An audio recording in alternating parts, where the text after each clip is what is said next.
ভোলাগঞ্জ সিলেটের সীমান্তবর্তী উপজেলা কোম্পানীগঞ্জের একটি পাথর কোয়ারি। সাদা পাথর নামে এটি পরিচিত। যতদূর চোখ যায় দুই দিকে কেবল সাদা পাথর, স্বচ্ছ নীল জল আর পাহাড়ের সবুজ মিলেমিশে একাকার।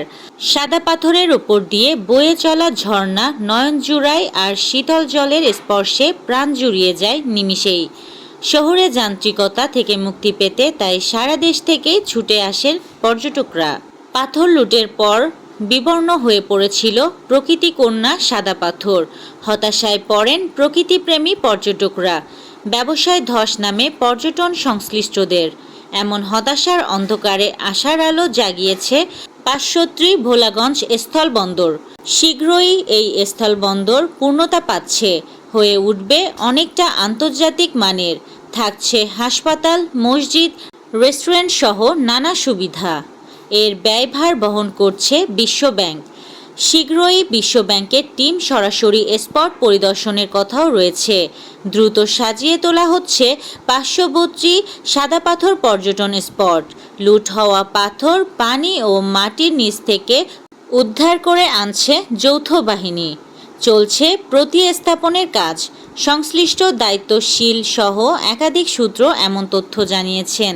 তারা বলেছেন, পর্যটন বান্ধব বন্দর হিসাবে গড়ে তোলা হচ্ছে ভোলাগঞ্জকে। অক্টোবরের প্রথম সপ্তাহে আনুষ্ঠানিকভাবে এর উদ্বোধন হওয়ার কথা রয়েছে। ইতিমধ্যে বন্দরের ৯৮% কাজ শেষ হয়েছে। চলছে শেষ মুহূর্তের রং ও সৌন্দর্য বর্ধনের কাজ। ২৮ সেপ্টেম্বর অর্থদাতা প্রতিষ্ঠান বিশ্বব্যাংকের একটি প্রতিনিধি দল সরজমিন অগ্রগতি পর্যালোচনা করবে। অক্টোবরের শুরুতেই পূর্ণাঙ্গ স্থলবন্দর হিসাবে যাত্রা শুরু করবে ভোলাগঞ্জ স্থলবন্দর। ভোলাগঞ্জ স্থলবন্দরের প্রকল্প পরিচালক সারোয়ার আলম বলেন, এই বন্দর পুরোপুরি পর্যটন বান্ধব করে গড়ে তোলা হচ্ছে। সাদা পাথরের পর্যটন কেন্দ্রকে ঘিরেই এখানে রেস্টুরেন্ট, গেস্ট হাউস, মসজিদ ও মেডিকেল সেন্টার নির্মাণ করা হয়েছে। এগুলো শুধু বন্দর সংশ্লিষ্ট নয়, স্থানীয় ও পর্যটকরাও ব্যবহার করতে পারবেন।